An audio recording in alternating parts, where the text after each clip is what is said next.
लोटन ने मुंबई पुलिस के सामने खुलासा किया कि उसने ही अपनी बीवी लायजा का कत्ल किया और लाश को ट्रेन में रख दिया। लेकिन सवाल यह था कि लोटन ने 8 साल की बच्ची का कत्ल क्यों किया, और अगर कत्ल किया तो दूसरी लाश कहां गई? क्यों रे? बीवी का खून करते क्यों मारा तूने अपनी बीवी को? क्यों मारा तूने अपनी बीवी को? क्यों मारा? क्यों मारा तूने अपनी बीवी को? क्यों मारा? मुझे बहुत कष्ट करती थी वो। किसने? क्यों मैं करती थी वो तुम्हें? उनकी काम के लिए घोषणा करता था, लेकिन वो कहती थी नहीं करो। और रात को काम के लिए घोषणा चाहता था। क्या काम कराना चाहता था उससे? क्या काम कराना चाहता था उससे?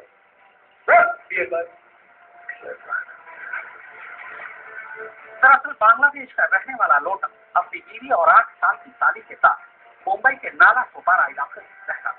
लोटन चाहता था कि उसकी बीवी लायजा बियर बार में काम करे, लेकिन लायजा बार में नौकरी के लिए कतई तैयार नहीं।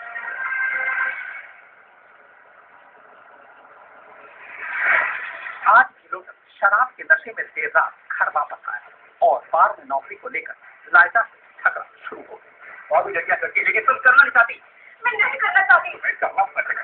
लोटन का गुस्सा सातवें आसमान पर था और उसने लायजा की पिटाई शुरू कर दी। लोटन पर शराब का नशा इस कदर हावी था कि उसने अपनी बीवी लायजा का गला घोंट दिया। बीवी का कत्ल करने के बाद अचानक लोटन की नजर कमरे में ही मौजूद 8 साल की रोबीना पर पड़ी। रोबीना जाग रही और उसने अपनी बड़ी बहन का कत्ल होते हुए अपनी आंखों से देखा। इतना सुनना था कि लोटन रोबीना पर टूट पड़ा और फिर गला घोंटकर उसका कत्ल कर दिया।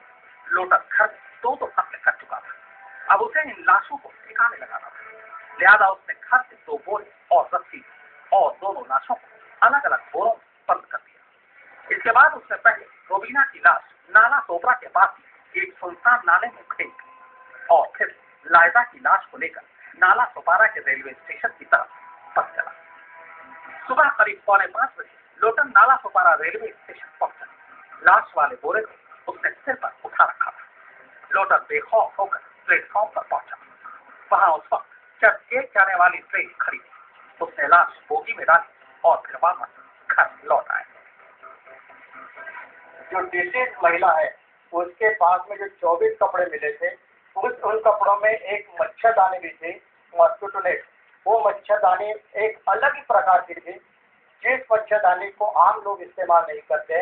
वो मच्छरदानी लेकर हमने बहुत सारे लोगों को दिखाया।